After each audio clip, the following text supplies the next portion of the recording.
going to discuss about ribosomes. First year biology chapter number 4, ribosome. This is a long question carrying 4 marks that write a note on ribosomes. To complete this question, you have to form 5 different headings. First of all, who discovered ribosome. Number 2, where ribosomes are present, means their occurrence. And number 3, chemical composition or structure of ribosomes. And number 4, their subunits. And number 5 and last is their function. Mean to complete this long question, you have to write 5 different headings. Number 1, it's discovery. Number 2, it's occurrence. Number 3, it's composition. And number 4, it's subunits. And number 5, it's a function. So we will start from the whiteboard that ribosome. Ribosome consists of 2 words, ribo and some. So means soma means body, and ribo means nucleic acids. Nucleic acid, as you know that there are 2 types of nucleic acid. Either they may be RNA or they may be DNA. So RNA, DNA are nucleic acids, and soma means body. So ribosome is made up of RNA and protein. That's why they are also known as ribosomes or ribonucleoproteins. Ribonucleoproteins mean ribonucleic acids plus protein. As we know that ribosome consists of 2 compounds, nucleic acids and number 2 protein. That's why they are also known as ribonucleoproteins. So first heading is their discovery. Discovery means where they are, who discovered them and where he discovered them. The scientist's name was Palladie in 1955. Palladie in 1955 discovered first time ribosome, and he studied ribosomes in detail in 1955. This one is an MCQ, so mark in your book as an MCQ. Next one is its occurrence. For occurrence, keep in mind that occurrence means in what type of cell this substance is present and where in the cell this substance is present. For example, in the case of ribosome, we know that a ribosome is present in both type of cells. They are present in eukaryotic cell as well as they are present in prokaryotic cell. Whereas in which part of cell they are present or in which form they are present within the cell. So these 2 things make the occurrence of a organelle. So first of all, ribosome is present in both type of cell. They are present in eukaryotic cell as well as they are present in prokaryotic cell, but there is a small difference in the size of ribosomes of eukaryotic cells and prokaryotic cells, whereas they are present in cytoplasmic or they are attached with endoplasmic reticulum. Mean there are 2 forms in the cytoplasm of the cell. Either they are freely dispersed within the cytoplasm, or ribosome attached with endoplasmic reticulum. So endoplasmic reticulum bearing ribosome is known as rough endoplasmic reticulum. So there are 2 situations in this case. They are teeny granular structure. Teeny means small, granular mean granules like, mean danedar, granular. Teeny granular structure, 2 forms. Either freely dispersed in cytoplasm. Either freely dispersed in cytoplasm means they are small granules that are free floating within the cytoplasm. That's why they are freely dispersed. Whereas second situation is that they are attached with rough endoplasmic reticulum. Rough endoplasmic reticulum means when ribosome attached with endoplasmic reticulum, then endoplasmic reticulum will become rough endoplasmic reticulum. Next one is they are present in both type of cell, eukaryotic cell and prokaryotic cell. Both eukaryotic and prokaryotic cells, ribosomes are present, but there is slightly difference in the eukaryotic and prokaryotic ribosome. Eukaryotic ribosomes are of 80S, whereas prokaryotic ribosomes are 70S. 80S means sweat birds, they are large in size, whereas 70S means 70 sweat birds, they are small in size.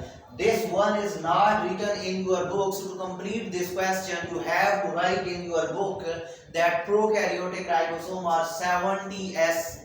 These both are MCQs. So this one total are all about occurrence, and next one is composition.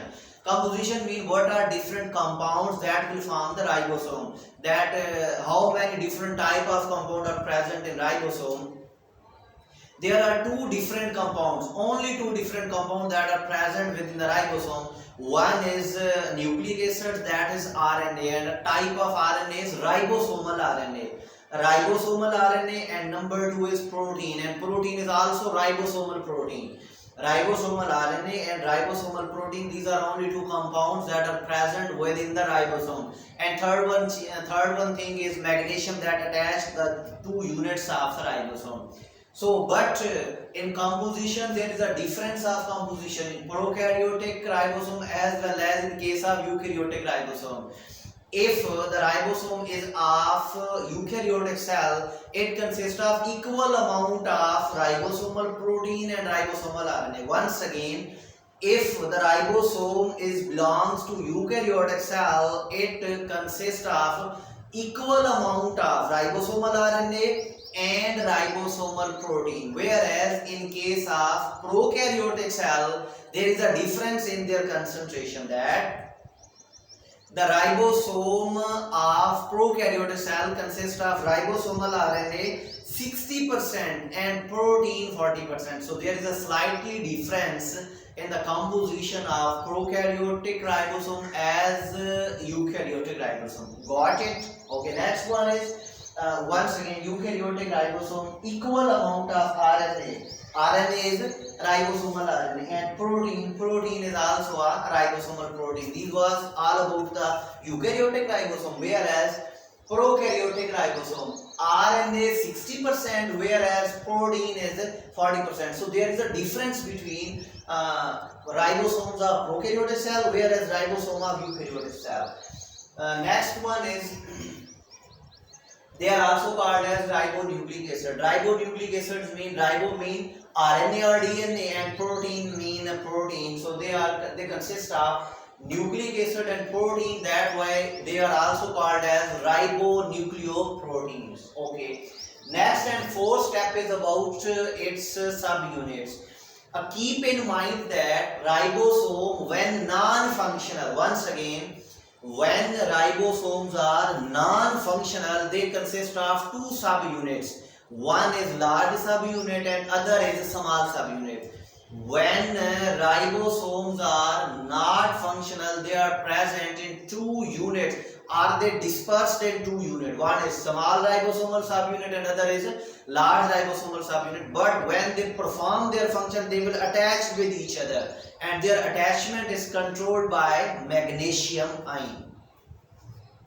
Now two subunits, but these subunits are different in eukaryotic cell as well as in prokaryotic cell. In case of eukaryotic cell, large subunit is 60S and small subunit is 40S. Both these 60 and 40 combine to form APS. And next one is here a question arises that why 60 and 40 combine to make 100% rather than they form ATS. So what is reason behind this? That is question that this question as to your side and you have to solve it. Next, or you can search it from the internet. Next one is I will tell you later. Prokaryotes. Prokaryotes consist of two units, large unit and small unit. Small is 30S whereas large is 50S. Both is combined to form 70S. So there is a difference in size of the ribosome of eukaryote, that is 80S, whereas the size of prokaryote is 70S. Next one, this attachment of two subunits, larger and smaller subunit, is being controlled by magnesium ion. This one is written here and it is also an MCQ. Next one is group of ribosome. Now you can think that in case of large and small subunit, more than one ribosome attached to the same messenger RNA. So group of ribosome collectively known as polysome. This is known as polysome.